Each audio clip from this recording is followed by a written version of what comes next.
अस्सलामुअलैकुम जी।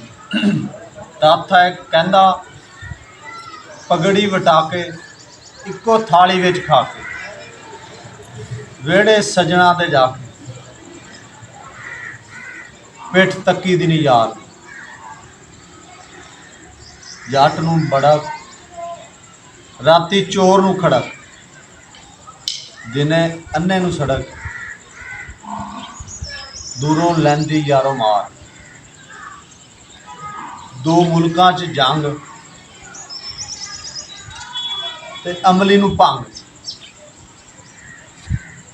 बड़ा करदी है तंग लैंदे काम नूं विगाड़। कदे भी जिहदे नाल तुसीं पग वटाओ ना ते एक थाली विच खा लो फिर उहदे घर दे विच अख मैली नहीं रखदी। फिर जट नूं मड़क ते जिहड़ा चोर नूं खड़क ते अन्ने नूं दिने सड़क लैंदी यारों मार। इन्हां नूं इह इंज हुंदी है जिवें मौत।